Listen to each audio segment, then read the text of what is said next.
श्री कृष्ण का प्राकट्य हुआ कंस कारागृह में और उत्सव मनाया गया गोकुल में। गोकुल में जैसे ही नंद बाबा को पता चला हमारे घर में लाला हुआ है, तो नंद बाबा बड़े आनंदित हो गए।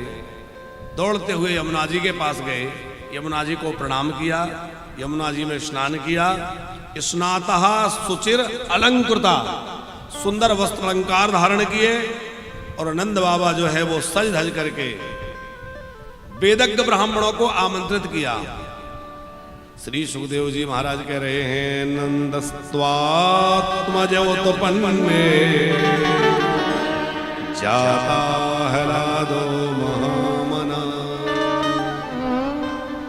नंदस्त्वात्मजोतपन्ने जाता हलादो महामना। आहो ये विप्रान वेदज्ञ स्नातः सुचिर अलंकृता। नंद बाबा वेदज्ञ ब्राह्मणों को आमंत्रित किए और उन्होंने आकर के स्वस्ति वाचन आदि पाठ किया, पितरों का पूजन कराया और फिर देवताओं का अर्चन हुआ। बुंदेला जी ऐसी परंपरा है कि जब भी हमारे घर में कोई विशेष उत्सव हो, पूजन हो, मांगलिक अवसर हो, बेटे की शादी हो रही है, बेटी का कन्यादान हो रहा है, या कोई भी ऐसा अवसर आए, तो उसमें अपने पितरों को नहीं भूलना चाहिए। पितरों का पूजन अवश्य होना चाहिए, क्योंकि हमारे पितरों को भी तो प्रसन्नता होती है कि हमारे वंश में ऐसा उत्सव हो रहा है, ऐसा कार्य हो रहा है। तो जब भी कोई अच्छा कार्य होता है, नया कार्य होता है, तो पितरों को भी हमारी उम्मीद लगी रहती है और वह उम्मीद से हमारे यहाँ आते हैं। और जब वो आए और देखें कि हमारे लिए कोई स्थान नहीं, कोई पूजन नहीं, कोई हमारी व्यवस्था नहीं, तो हमारे पितृ जो है वो नाराज होकर, निराश होकर के लौट जाते हैं। और पितृ जब निराश होकर लौट जाते हैं तो उनकी वह निराशा हमारे लिए बड़े दुर्भाग्य का कारण बनती है। इसलिए प्रत्येक पूजा अनुष्ठान में पितरों का पूजन अवश्य करना चाहिए। सुखदेव जी महाराज कह रहे हैं, पूजयित्वा। श्री नंद बाबा ने पितृदेवार्चनम तथा, पहले पितरों का अर्चन किया, फिर देवताओं का अर्चन किया। और पितरों और देवताओं के अर्चन के बाद जात कर्म संस्कार का पूजन संपन्न करके नंद बाबा ने खूब दान किया कि धेनूनां नियुते प्रादा विप्रेभ्यः समलंकृते। खूब गैयाओं को सजा धजा करके और गोदान किया। देखो हमारी संस्कृति में गौ माता की बड़ी विशेष महिमा है। हमारे 16 संस्कार में कोई भी संस्कार बिना गोदान के पूरा नहीं है। चाहे विवाह संस्कार हो, चाहे जात कर्म संस्कार हो, नामकरण हो, उपनयन हो, या अंतिम संस्कार हो, तो वहां भी बैतरणी गाय दान की जाती है, वहां भी गोदान है। हर संस्कार, इसका मतलब है कि हमारे सनातन संस्कृति की आधारशिला गौ माता है। बिना गाय के हमारा कोई भी कार्य पूर्ण होता ही नहीं है। पर आज परेशानी यह है कि जब गाय रहेगी ही नहीं तो फिर हम गोदान कहां से करेंगे, गाय का पूजन कैसे करेंगे, गोगव्य कहां से मिलेगा, गोमूत्र गोबर कहां प्राप्त होगा, गाय का दूध कहां मिलेगा। और गाय का दूध नहीं मिलेगा, घी नहीं मिलेगा, तो ना हवन सफल हो सकता, ना पूजन सफल हो सकता, ना रुद्राभिषेक सफल हो सकता। क्योंकि रुद्राभिषेक भी गाय के दूध से होगा, यज्ञ भी गाय के घी से होगा, गाय के गव्यों से ही यज्ञ आदि कार्य संपन्न होते हैं। तो चाहे यज्ञ हो, चाहे भागवत हो, चाहे रुद्राभिषेक हो, ये बिना गौ माता के संभव नहीं है। यदि हम लोग जैसी गाय की उपेक्षा अभी हो रही है ऐसी गो अपेक्षा होती रही तो एक दिन ये आएगा कि गाय केवल फोटो में हम अपने बच्चों को दिखाएंगे कि गाय ऐसी होती थी।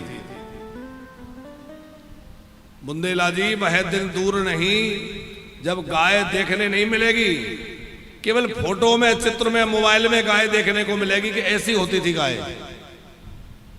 जैसे अभी हम अपने बच्चों को दिखाते हैं डायनासोर ऐसे होते थे, अमुक चीज ऐसी होती थी, कुछ चीजें विलुप्त हो गई प्रजातियां, ऐसे ही गाय को चित्र के रूप में ही दिखाना पड़ेगा। पर हमारी धर्म संस्कृति का सब कुछ नष्ट हो जाएगा। यदि हमें अपने धर्म और संस्कृति को बचाना है तो हमें अपनी गाय की रक्षा करनी होगी, गाय को बचाना होगा भैया। बिना गाय के रक्षा के हमारी संस्कृति नहीं बच सकती। आज स्थिति यह है कि बड़ी भारी मात्रा में गोवंश की हत्या हो रही है। गो तस्कर गायों को ले जा रहे हैं और गायों का मांस विदेशों में भेजा जा रहा है और गोमांस के निर्यात में भारत पहले नंबर पर है। भारत से ही गोमांस भेजा जा रहा है। तो जो भारत गाय को मां मानता है, जो भगवान श्री कृष्ण की भी पूज्या आराध्या है, उस गाय के साथ इतनी बड़ी मात्रा में, इतनी बड़ी संख्या में गोवंश के साथ ऐसा अपराध हो, और जब तक इस भारत की भूमि पर गाय का रक्त गिरता रहेगा तब तक चाहे जितनी भागवतें हो जाएं, चाहे जितने यज्ञ हो जाएं, पर उनकी सफलता नहीं हो सकती। सफलता तभी होगी जब गाय की हत्या होना बंद होगा। बुंदेला जी, बूचड़ खानों में जिन गायों के साथ कत्लेआम हो रहा है वो तो है ही, पर बाहर भी गायों के साथ कम बर्बरता नहीं हो रही। जिन किसानों के खेतों में गाय चली जाती हैं, कई क्षेत्रों में ऐसा हमने सुना है कि लोग करंट लगा देते हैं, तेजाब डाल देते हैं, कुल्हाड़ी मार दे रहे हैं, कोई विस्फोटक चीज रख देते हैं, गाय खा लेती है, उसका जबड़ा फट जाता है। ऐसी ऐसी बर्बरतापूर्ण घटनाएं सुनने में आती हैं। गाय के पैर बांध करके उसको नाले में फेंक दिया जा रहा है। आप विचार करिए कि ये भारत जैसे राष्ट्र में ऐसा सब होना चाहिए। और जितने दोषी वो मारने वाले हैं उतने ही बड़े दोषी वो हैं जिन्होंने गायों को ऐसे छोड़ दिया। बल्कि वो बड़े दोषी हैं जिन्होंने गैयाओं को दूध निकालने के बाद अब वो दूध नहीं दे रही तो उसको जैसे तैसे छोड़ दिया, वो और बड़े अपराधी हैं। और वो भी अपराधी हैं जिन्होंने गाय के लिए जो भूमि थी उस गोचर भूमि को जोत लिया। आज गोचर भूमि के नाम पर 1 इंच भूमि नहीं है।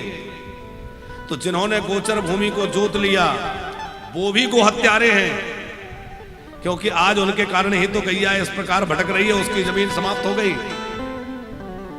हम आप सबसे निवेदन कर रहे हैं, यदि किसी ने भी गोचर भूमि का 1 इंच भी जोता है तो तुरंत गोचर भूमि को मुक्त कर दें भैया, नहीं तो बहुत बड़ा अपराध ये पूरे परिवार खानदान को समाप्त करने वाला है।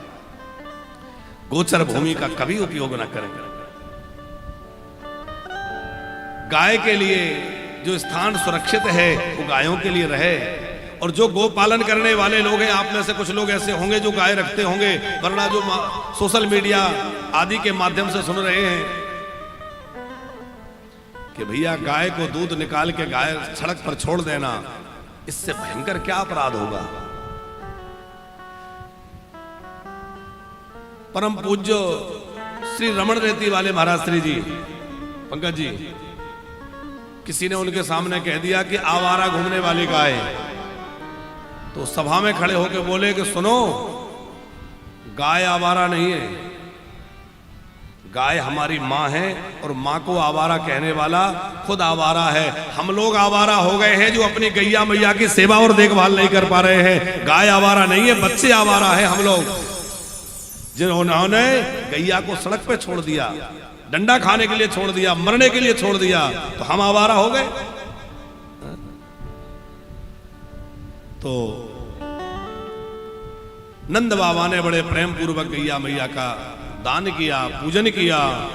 शुद्धंत सप्तरत्नौ सात कौम्बा भराव्रतान, नंद बाबा ने अन्य के 7 पर्वत जैसे बनाए, उनमें खूब रत्न आभूषण मणियां रख दी, उन सबको दान किया है। 84 कोस ब्रजमंडल से गोपियां ग्वाले दौड़ दौड़ के आ रहे हैं, सब नंद बाबा को, यशोदा मैया को बधाई दे रहे हैं। बाबा बधाई हो, मैया बधाई हो।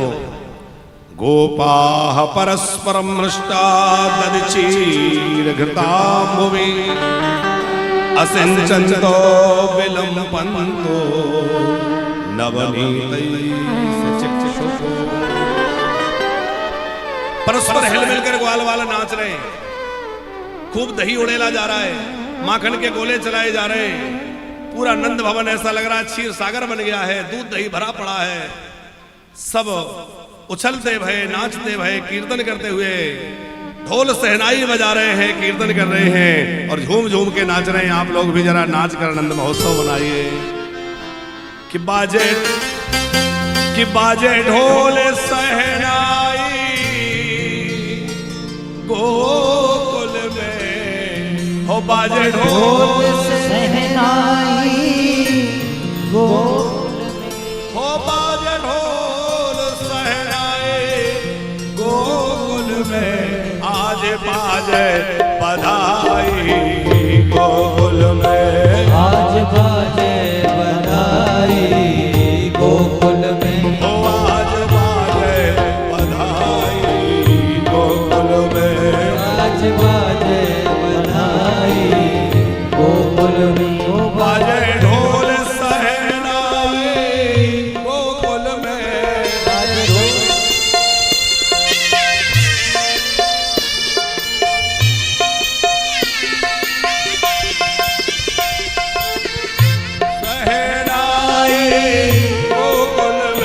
बाजे ढोल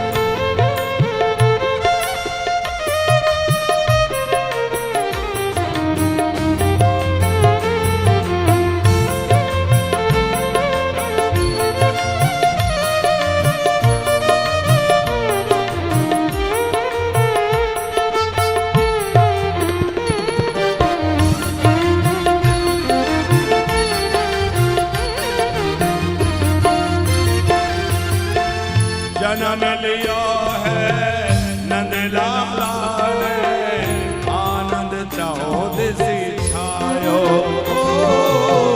जन्म लियो है नंदलाला ने, आनंद चौदसी छायो। आगे जगे सब ब्रजवासिन की, ऐसो सुबोधन आयो। जगे सब ब्रजवासिन की, ऐसो शुभ दिन आयो। लाला यशोदा ने जायो गोकुल में, लाला यशोदा ने जायो गोकुल में, लाला यशोदा ने जायो गोकुल में, ओ आज बाजे बधाई गोकुल में, आज बाजे बधाई गोकुल में, आज बाजे बधाई गोकुल में।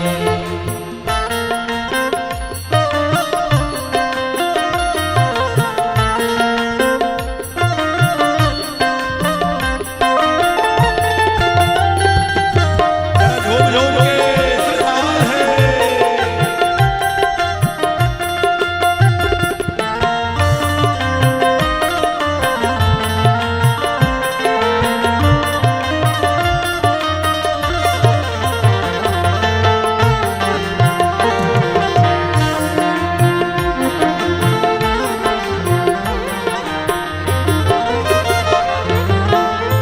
धन्य तिथि नक्षत्र दिवसोया में प्रगटे नंदलाला। धन्य तिथि नक्षत्र जामे प्रगटे हैं नंद लाला। ओ धन्य भयो यशोदा जी को अंगना, ऐसो शुभ दिन आयो। धन्य भयो यशोदा जी को अंगना, ऐसो शुभ दिन आयो। प्रेम नदिया बहाई गोकुल में, प्रेम नदिया बहाई गोकुल में। ओ प्रेम नदिया बहाई गोकुल में।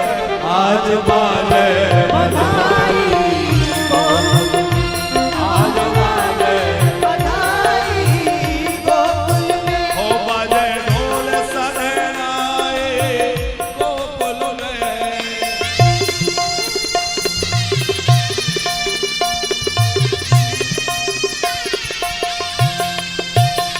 बाजे ढोल सहनाई गोकुल में।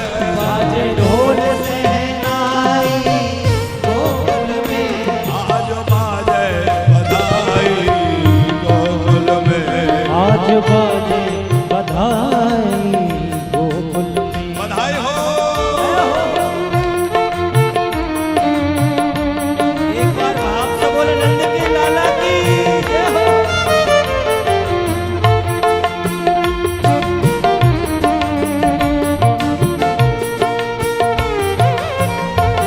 जय हो।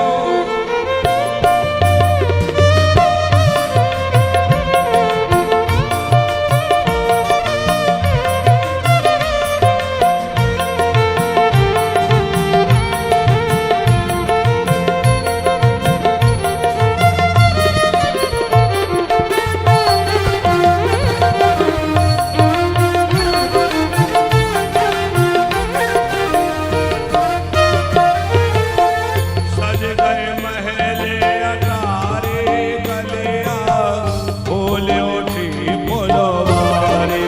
ओ सज गए महल अटारी गलियां, फूल उठी फुलवारी। ओ निरख निरख मुख चंद्र लला को, जाए सब बलिहारी। निरख निरख मुख चंद्र लला को, जाए सब बलिहारी। सजा धज साखी आई गोकुल में। सज धज सखी आई गोकुल में। ओ सजो धजो सखी आई गोकुल में। सज धज सखी आई गोकुल में।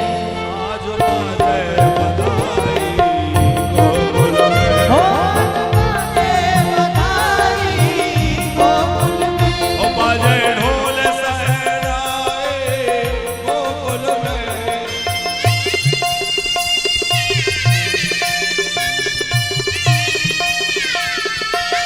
ओ बाजे ढोल सहनाई गोकुल में। बाजे ढोल सहनाई गोकुल में। आज बाजे बधाई गोकुल में। आज बाजे बधाई नंद के लाला के जय हो।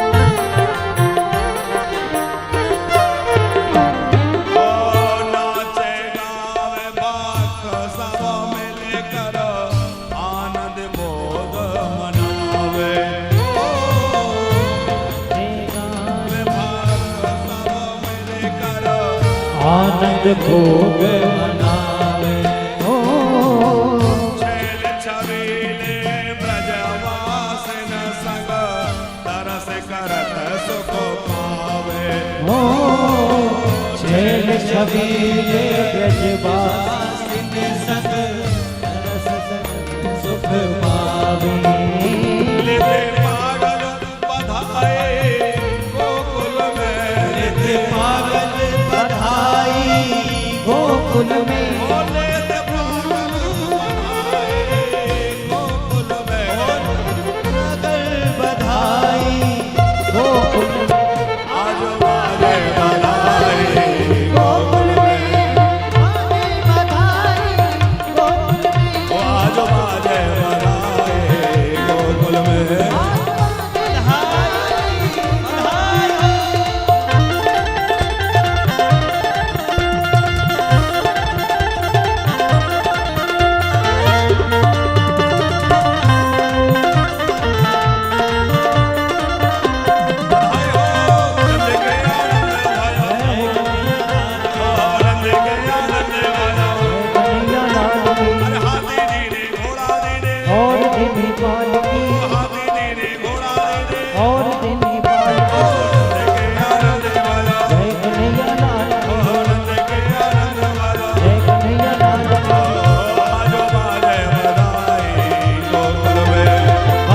बधाई गोकुल में।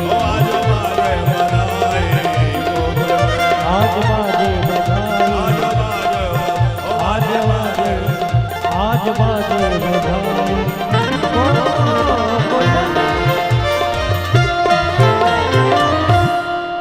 कि बाजे ढोल सहनाई गोकुल में, बाजे ढोल सहनाई गोकुल में। वो आज बाजे बधाई गोकुल में, आज बाजे बधाई गोकुल में। बोलो वृंदावन बिहारी लाल की जय। बाल कृष्ण लाल की जय हो। बड़ा अद्भुत आनंद नंद महल में चल रहा है। ऋषि मुनि सब दर्शन करने आ रहे हैं कि भैया जिसके लिए हम ध्यान लगा के बैठे हैं वो तो नंद जी के घर प्रकट हो गया है। देवता आ रहे हैं और देवता ही नहीं महादेव भी पधारे हैं। भोले बाबा योगी का भेष बना करके और नंदरानी यशोदा के द्वार पर आ गए हैं और भिक्षाम देही पुकारने लगे। और नंद बाबा तो ग्वाल वालों के साथ में आनंद में है। द्वार पर है मैया को समाचार मिला कि कोई योगी आया है और बड़ा तेजस्वी महात्मा है। यशोदा मैया ने खूब रत्न आभूषण कहा जो मांगे वो दे दो, मना मत करना। लेकिन भोले बाबा क्या कह रहे हैं, मुझे और कोई भिक्षा नहीं चाहिए, मैं तो केवल लाला का दर्शन करूंगा। अब मैया स्वयं बाहर निकली, डरी हुई है, बोली देखो हट मत करो, ऐसी हट मत करो। आहा। भोले बाबा देखो जब अयोध्या में राम जी प्रकट होते हैं तब भी जाते हैं और गोकुल में कन्हैया आते हैं तब भी। जब अयोध्या में राम जी प्रकट होते हैं तो भोले बाबा स्वयं कहते हैं एक कहा निज चोरी,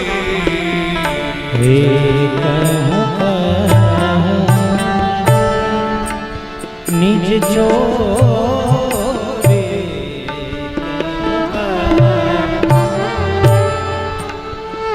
निज चोरी। सोने गिर जाते दृढ़ मति मोरी, सोनी गिर जाती दृढ़ मति मोरी। और कहा निज चोरी, और निज चोरी। और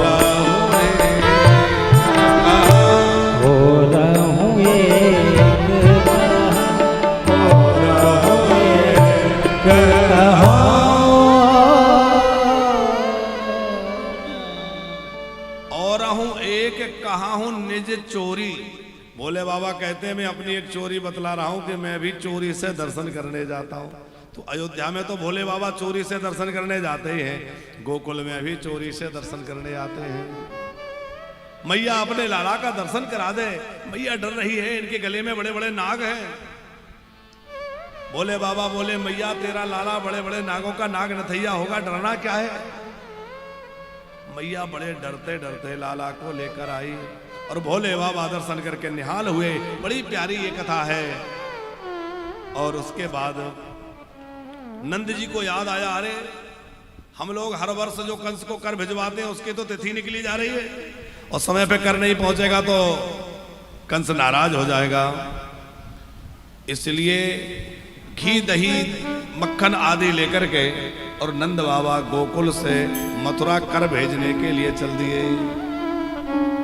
गोपान गोकुल रक्षाया निरूप्य मथुरां गतः नंदाः कंस सवारशिक्यं करं दातुं करो।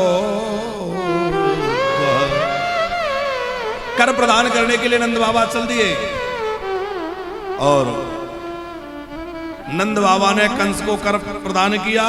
लौटते समय वसुदेव जी से मिले और नंद बाबा आ नहीं पाए, उसके पहले एक राक्षसी आ गई। कौन सी राक्षसी आई है? पूतना। क्योंकि जब कंस ने उस कन्या को पछाड़ा तो हाथ से छूट करके उसने कहा था, अरे दुष्ट मुझे क्या मारता है, तेरे मारने वाला तो कहीं और पहुंच गया। अब कंस घबराया, कहां ढूंढे। लोगों ने कहा महाराज इसमें क्या, जितने छोटे बच्चे सबको मार दो, आपका शत्रु भी मर जाएगा। कंस ने कहा छोटे बच्चों को मारना इतना आसान थोड़ा ही है। अरे जबरदस्ती खींच खींच के बच्चों को मारेंगे तो प्रजा विद्रोह करने लगेगी। कुछ लोगों ने कहा महाराज ऐसे षड्यंत्र पूर्वक मारो कि बच्चे भी मर जाएं और किसी को पता ना चले कौन ने क्या किया। क्योंकि दुष्ट लोगों के सलाहकार भी दुष्ट होते हैं। और बुंदेला जी ये बड़ा महत्वपूर्ण है कि हमारे सलाहकार कैसे हैं। सलाहकार अच्छे होना चाहिए। कैकई की सलाहकार कौन है? मंथुरा। और कैकई ने मंथुरा को अपनी सलाहकार न बनाया होता तो क्या राम जी का वनवास होता, इतना बड़ा अनर्थ अयोध्या में होता। कैकई ने अपने मन की बात जो है मंथुरा को बता रखी है कि महाराज ने मुझे 2 वरदान मांगने को कहा है, ऐसा हुआ है वैसा हुआ, तो सारी बातें मंथुरा को पता है। तो ये भी बड़ा महत्वपूर्ण है कि हम अपनी बातें कैसे लोगों से साझा करते हैं, कैसे लोगों से परामर्श करते हैं, ये सब बड़ा महत्वपूर्ण है। और दुष्टों के सहायक बड़े दुष्ट। रावण ने तो कहा कि तेल बोर पट बांध पुण्य पावक देहो लगाई, यही कहा कि कपड़ा लपेट के तेल डाल के आग लगा दो। लेकिन राक्षसों ने न केवल तेल डाला बल्कि घी भी डाल दिया और आके बोले महाराज रहा न नगर बसन घृत तेला, घी बचा ना तेल बचा। रावण ने सिर पकड़ा, मैंने घी डालने को कब कहा था? बोले आपने तेल का कहा था, हमें लगा कि तेल में तो कम आग लगती है, घी और जल्दी जलता है, इसलिए हमने घी भी उड़ेल दिया। रावण ने कहा अरे मूर्खो, घी और बर्बाद कर दिया। क्यों? बोले दुष्ट के सहायक वो और ज्यादा दुष्ट है। सूर्य की गर्मी में तो कोई चल ले, पर सूर्य से तपी हुई रेत में चलना और कठिन होता है। तपी तो सूर्य से, पर वो और ज्यादा कष्टदायी होती है। ऐसे ही रावण के सहायक वैसे ही हैं, कंस के सहायक वैसे ही हैं। कंस के सहायकों ने कहा महाराज सारे बच्चों को मार दो। कैसे मारे? हंसती हुई पूतना सामने आ गई, ये काम मुझे सौंप दीजिए, मैं बहुत बढ़िया कर लूंगी। अरे तू कैसे कर लेगी? तूने कभी अपने आप को आईने में देखा है? इतना भयंकर तेरी आकृति है, तुझे कोई घुसने देगा? पूतना की शक्ल कैसी है? गोल गोल बड़ी बड़ी आंखें, बड़ी विकराल दाढ़ें हैं, बड़े लंबे लंबे तांबे जैसे वर्ण के बाल हैं उसके बिखरे हुए, भयंकर आकृति वाली पूतना। पूतना बोली महाराज मैं माया से रूप बनाना जानती हूँ। और सबके देखते देखते पूतना ने ऐसा सुंदर छेल छबीला रूप बना लिया, एकदम लक्ष्मी जी की तरह सुंदरी हो गई। परम सुंदरी बन के बोली, आप महाराज? हाँ। बोले, अब तो बहुत सुंदर लग रही हो। कि कंसेन प्रहिता घोरा पूतना बाल घातनी शिशुश्चकार निघ्नन्ति पुरग्राम व्रजा। अब वो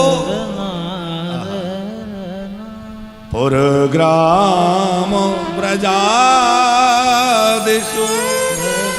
पुरग्राम व्रजादिषु, ब्रज के छोटे छोटे नगर गांव, उनमें सब में घूमते भाई गोकुल की ओर बढ़ी। क्योंकि सबसे ज्यादा हल्ला यदि किसी का था तो वो यशोदा के लाला का था। सज धज के चली। अच्छा आप देखिए, सुखदेव जी किसी के नाम और रूप की चर्चा ज्यादा नहीं करते, लेकिन वही सुखदेव जी पूतना के रूप की चर्चा कर रहे हैं। बोले, बड़ी सुंदर लग रही है, बड़ी सज धज के आई है। तो रूप की चर्चा क्यों कर रहे हैं? बोले, देखो भले ही राक्षसी है पर बड़ी सज धज के कहां जा रही है? इसके चरण श्री कृष्ण की ओर बढ़ रहे हैं। और भैया कोई कैसा भी हो, जब वो भगवान की ओर बढ़ जाता है तो वो वंदनीय हो जाता है। जो भगवान की ओर चलने लग जाता है वह वंदनीय हो जाता है। जब भी कोई प्रभु के मार्ग पर निकले, देखो आप वृंदावन आए हैं तो आप अपनी मर्जी से नहीं आए। आप कहेंगे हाँ हमारी मर्जी नहीं, हम तो बुंदेला जी के कहने से आ गए। तो बुंदेला जी के कहने से भी नहीं आए। बुंदेला जी ने तो बहुत लोगों को कहा था, बहुत लोग नहीं आ पाए। कई लोगों के रिजर्वेशन हुए रह जाते हैं, नहीं आ पाते। कई लोग बिल्कुल तैयारी करके थैला सजा लिया फिर भी नहीं आ पाए। और कोई लोगों की कोई योजना नहीं थी, बिना तैयारी के ही आ गए। क्यों? बोले भैया यहाँ तो वही आ पाते हैं जिनको राधा रानी बुलाते हैं, ठाकुर जी बुलाते हैं। आप लोग यहाँ बैठे तो ये समझ लो राधा जी ने आप पर कृपा करी है। श्री जी ने अपने धाम में, ठाकुर जी ने अपने धाम में आप सबको बुलाया है और आप सबको उस लायक समझा है, उस योग्य समझा है कि इनको बुलाया जाए। क्योंकि अपने वालों को ही लोग बुलाते हैं। तो अपना माना राधा जी ने, श्री जी ने, तब तो आपको बुलाया। अब देखो उन्होंने बुला के उनकी जिम्मेवारी पूरी कर दी। अब हमारी जिम्मेवारी है कि धाम में आ गए हैं तो उन्हें लाडली राधा रानी के चरणों का आश्रय लेकर के उनके नाम जप में लग जाएं। उन्होंने अपना मान के बुला लिया तो हम भी उन्हें अपना मान करके भजन में लग जाएं, उनके स्मरण में लगे रहें। सज धज कर पूतना आ रही है और सुखदेव जी कह रहे हैं, कंसेन प्रहिता घोरा पूतना बालघातनी। बालघातनी है ये, बच्चों को मारने वाली हत्यारिणी है। कौन से दिन आई? चतुर्दशी तिथि में आई। और महाप्रभु श्री वल्लभाचार्य जी कहते हैं ये पूतना जो है ये अविद्या है। और अविद्या जो है वो 14 जगह रहती है। कहां कहां? 5 कर्मेंद्री, 5 ज्ञानेंद्री और अंतःकरण चतुष्टय, मन, बुद्धि, चित्त और अहंकार। इन 14 स्थानों पर अविद्या रहती है और वो अविद्या ही पूतना है। माता यशोदा को बधाई देने का नाटक करने लगी। अरे बहना बधाई हो, यशोदा बधाई हो, बधाई हो। अब यशोदा जी देख रही है ये कौन सी बहना आ गई, ना कभी देखा, ना जान, ना पहचान, पर ऐसी सुंदर सज के आई है कि पूछने की हिम्मत नहीं हो रही कि आप कहां से आई हैं। तब तक पूतना खुद ही कहने लगी, अरे पहचाना नहीं? देखो मैं मथुरा से आई हूं, ब्राह्मणी हूं और मुझे पता लगा कि तुम्हारे यहाँ लाला हुआ है, मुझसे रहा नहीं गया। देखो पंडित जी तो पहले ही आके आशीर्वाद दे गए और मैं भी आशीर्वाद देने आई हूं, क्योंकि मुझे देवताओं का वरदान है, जिस बच्चे को दूध पिला देती हूं ना वो निरोगी हो जाता है, दीर्घायु हो जाता है। कहाँ है तुम्हारा लाला? यशोदा जी तो बड़ी दयालु है, सरल है। देखो वो लाला पालने में सो रहा है। पूतना को अवसर मिल गया और पूतना पालने के पास पहुंच गई। उसकी ऊपरी चमक धमक को देखकर लोगों ने उससे परिचय भी नहीं पूछा। इसलिए एक संत कहते हैं, मत रीझना ऊपर की सफाई पर, ये तो बर्क लगा हुआ है मिट्टी की मिठाई पर। ऊपर की सफाई पे ज्यादा मत रीझना। देखो, चेहरे में बनावट, माल में मिलावट और चरित्र में गिरावट, ये तीनों ही बड़ी तेजी से बढ़ रहे हैं। माल में मिलावट भी बहुत हो रही है, चरित्र में गिरावट भी बहुत हो रही है, और चेहरे में बनावट भी। लोग जाने कितने चेहरे लेके घूमते हैं, अलग अलग चेहरा है। तो पूतना जो है अंदर से तो बड़ी दुष्ट है, ऊपर से सुंदरी है। और हमारे ठाकुर जी ऊपर की सुंदरता नहीं देखते, हमारे ठाकुर जी तो अंदर की भावना देखते हैं, अंदर का भाव देखते हैं कि राम ही केवल प्रेम प्यारा, राम ही केवल प्रेम प्यारा, राम केवल प्रेम प्यारा, राम ही केवल प्रेम प्यारा, जान ले जो जाननिहारा, जान ले ही जो जाननिहारा, जान ले जो जाननिहारा, जान ले जो जाननिहारा, राम ही केवल प्रेम प्यारा, राम ही केवल प्रेम प्यारा, जान ले जो जाननिहारा, राम ही केवल प्रेम प्यारा, जान ले जो जाननिहारा, जान जो जाननिहारा, राम ही केवल प्रेम प्यारा, राम ही केवल प्रेम प्यारा, राम ही केवल केवल प्रेम, केवल प्रेम प्यारा। ठाकुर जी तो प्रेम से रीझने वाले हैं, वो बनावटीपन से रीझने वाले थोड़े ही हैं।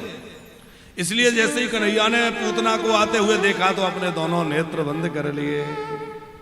विबुध्यताम बालक मारिकाग्रहम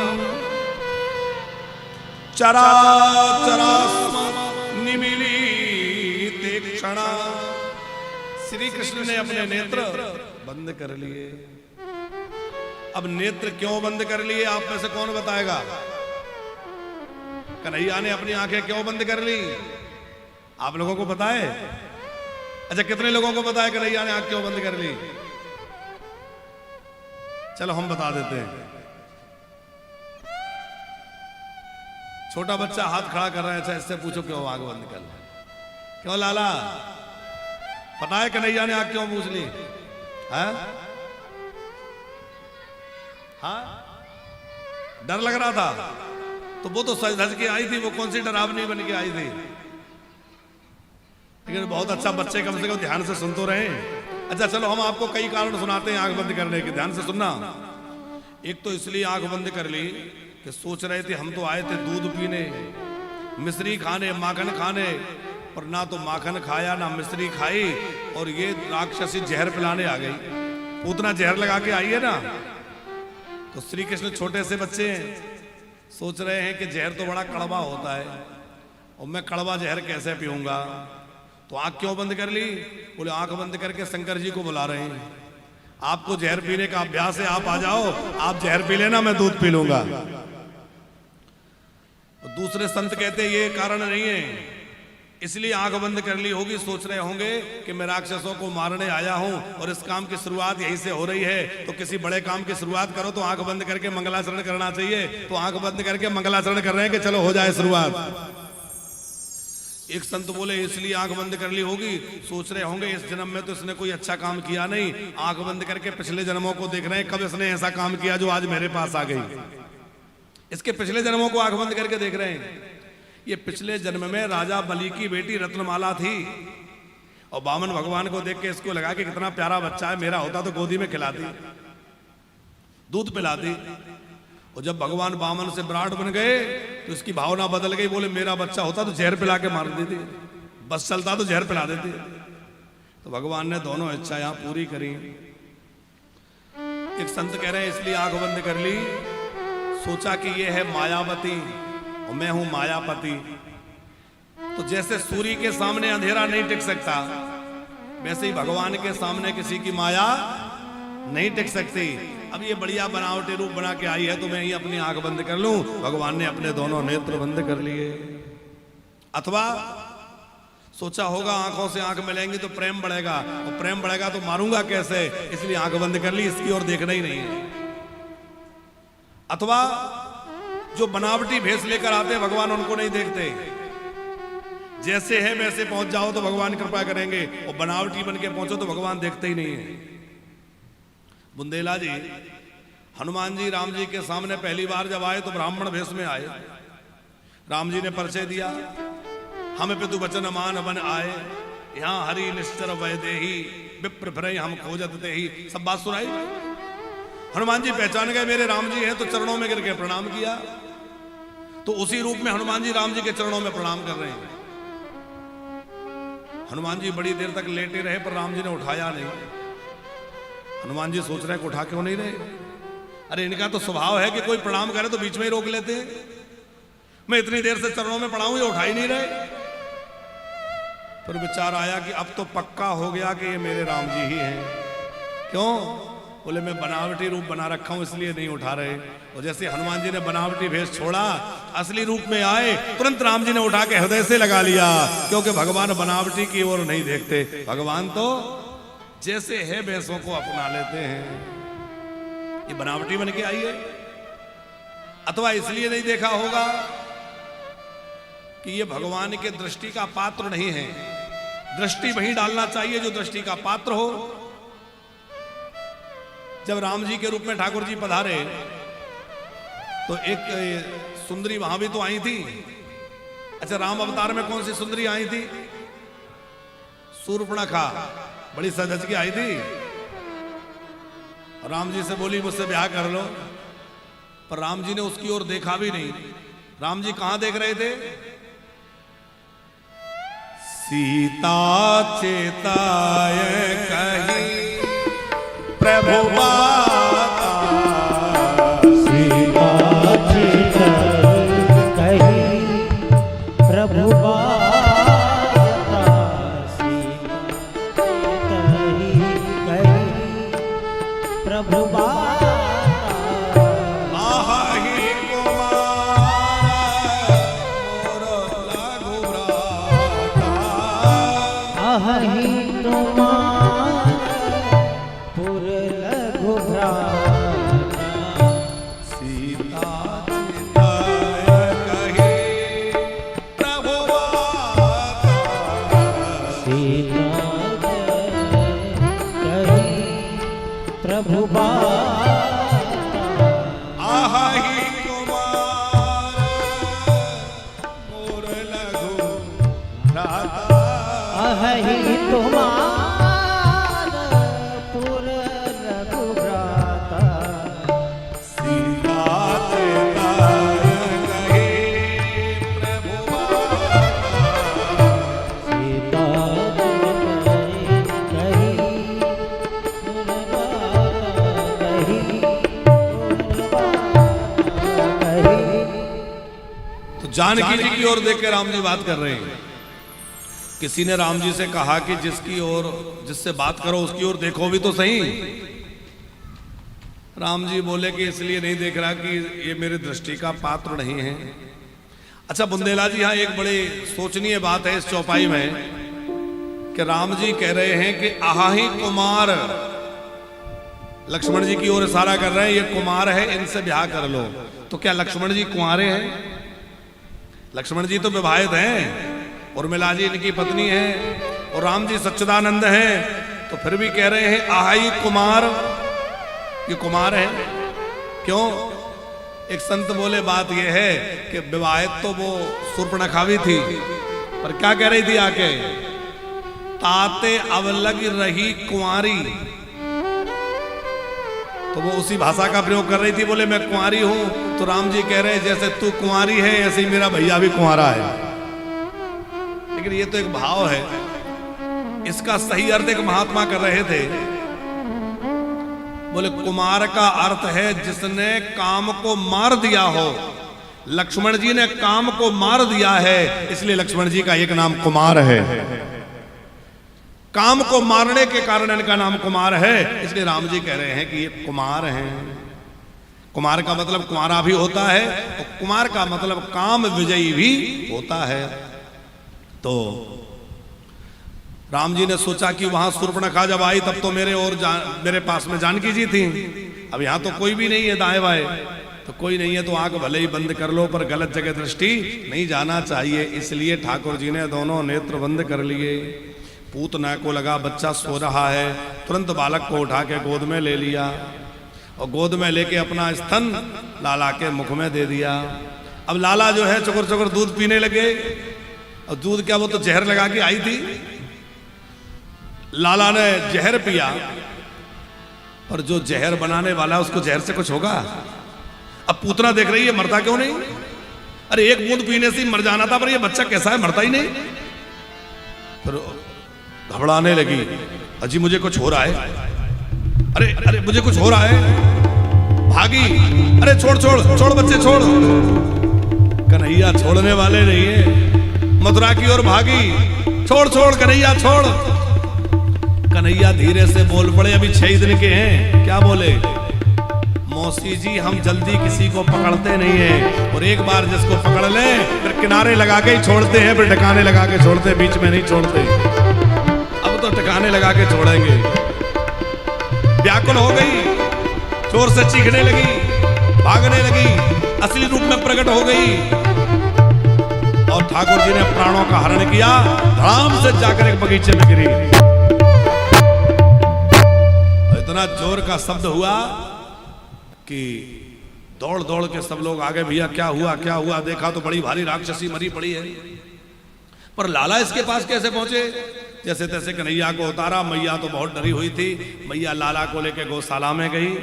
गौशाला में ले जाके लाला को गाय की पूंछ से झाड़ा दिया, गोमूत्र से नहलाया, गोबर से नहलाया, और उसके बाद में उस पूतना का अंतिम संस्कार ब्रजवासियों ने किया।